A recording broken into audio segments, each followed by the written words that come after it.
Dobrý deň, vítam vás pri našom druhom podcaste. Som tu dneska s našim bývalým absolventom Máriom Špilbergerom. Pozdravujem všetkým, pekný deň aj tebe, aj všetkým, ktorí sa pozerajú a počúvajú. Ďakujem, ja mám tu na teba pár prichystaných otázok a potom, keď na konci dokončíme tie otázky, tak môžeme sa dať takú voľnejšiu tému. Takže prvá otázka pre teba je, že aký odbor si študoval na tejto škole? Ja som študoval obchodnú akadémiu, to je odbor, ktorý tu už nie je a ktorý tu bol ešte rok po mne. A bolo to veľmi náročné, bolo to účtovníctvo, bola to ekonomika, ale boli to aj všeobecné predmety, dejepis. Myslím, že ekonomiku máte napríklad aj vy. Neviem, či máte účtovníctvo ako grafici. My ako grafici nie, ale marketéri majú. Marketéri majú, tak budú vedieť, o čom hovorím, ak práve teraz pozerajú a počúvajú. Čiže obchodnú akadémiu som študoval, odbor, ktorý ma mal naučiť účtovať, ale myslím, že ma aj veľa naučil minimálne o tom, ako funguje trh, ekonomika, a to sa aj v médiách zíde.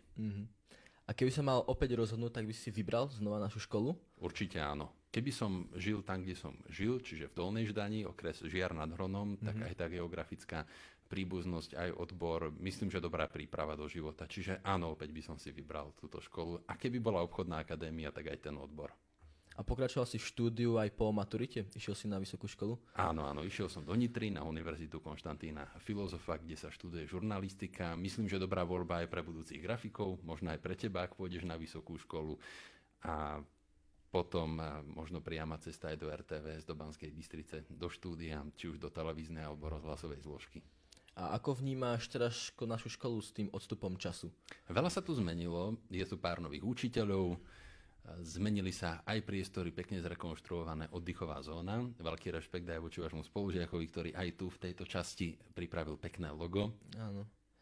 To je tvoj spolužiak? Nie, to je tretiak. Tak naozaj veľa sa tu toho zmenilo. Priestor je to stále veľmi pekný, stále tu dýcha tá atmosféra, tie vône, tu zostali niektoré priestory, naozaj pripomínajú tie staré časy.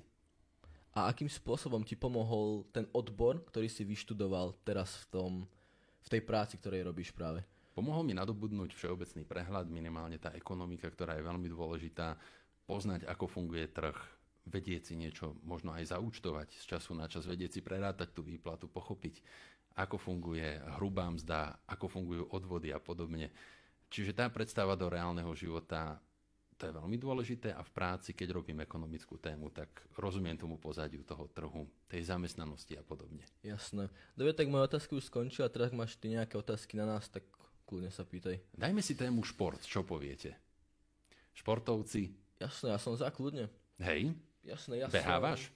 Nie, ja som hrával futbal. Ja som hral futbal asi pred 3 rokmi, dosť aktívne a stalo sa mi zranenie. Na zápase mi skočili na kolena. To je nepríjemné. A teraz môžeš robiť nejaké športy, minimálne aspoň cvičiť? No, z začiatku som nemohol, ale teraz postupne už je to trochu lepšie, takže už normálne cvičím, aj zvyknem si s chalánmi zakopať, takže už je to dobre. Zatiaľ tak rekreačne. No, ja by som to takto mohol urobiť s politikou, lebo z toho sa človek tiež nahnevá, keď ju nerobí, tak asi toľko. No, ale politiku nebudeme riešiť. Nie. Výborne. My sme apoliticky, sme na škole. Tak. Tak to nebudeme takto riešiť. Stredná odborná škola v Žarnovici, teda ty si spomínal, že to bola voľba kvôli tomu, lebo áno, prišlo to zranenie, mal si ísť do Košíc, tam si mal inú školu, tá prvá voľba košická bola aká škola? Bola to športová škola, takže som sa potom rozhodol pre túto Žarnovici a ešte som mal v Banskej Bystrici tú Tajovského školu. Tiež grafika a rozhodoval som sa medzi týmito dvoma školami, na obidve ma prijali a nakoniec som sa rozhodol pre túto školu, pretože ma strašne tu zaujal ten bazén, čo máme vzadu. Čiže to bola proste jasná voľba, že chcem ísť sem.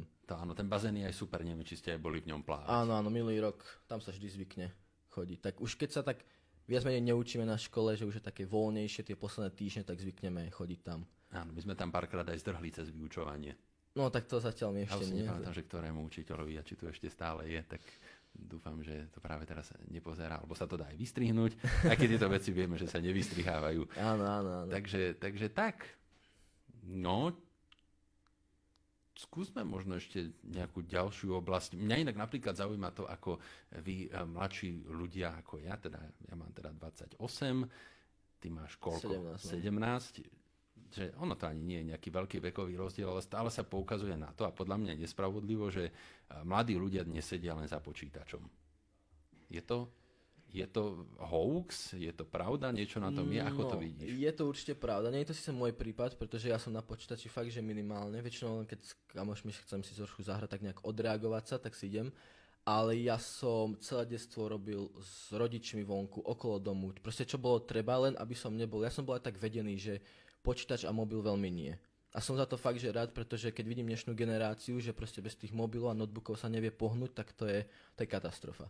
A spoločnosť trošku aj podceňuje funkciu tých počítačov a tých hier, lebo tí psychológovia často hovoria, že vy mladí cez tie počítačové hry komunikujete o tom, čo vás trápi, o tom, čo vás zaujíma, vy si medzi tým teda asi píšete, ste aj v spojení, čiže ono to má aj takúto sociálnu úlohu.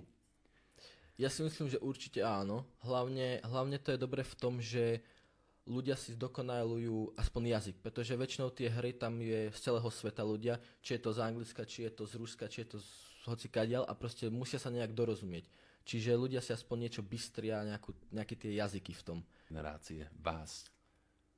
No, radosti asi to, že sme ešte deti a užívame si ten život, že proste nič nás veľmi, veľmi nemusí trápiť. Závidíme.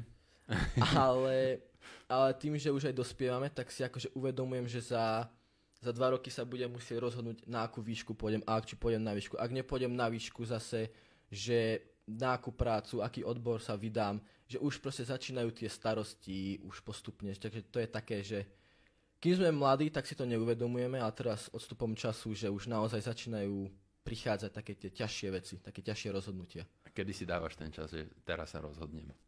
No, ja ešte poriadne nie som rozhodnutý. Stačí v štvrtáku? To mi príde moc neskoro, ale ako seba poznám, tak ešte ani v 4. ročníku nebudem vedieť.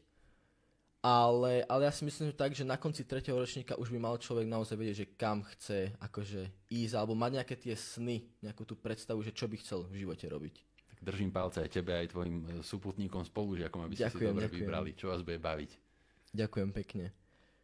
Tak ja ti ďakujem, že si prijal pozvanie do nášho štúdia a držím ti palce, nech sa ti ďalej darí v tom, čo robíš. Veľmi rád, ďakujem veľmi pekne. Do počutia, dovidenia. Dovidenia.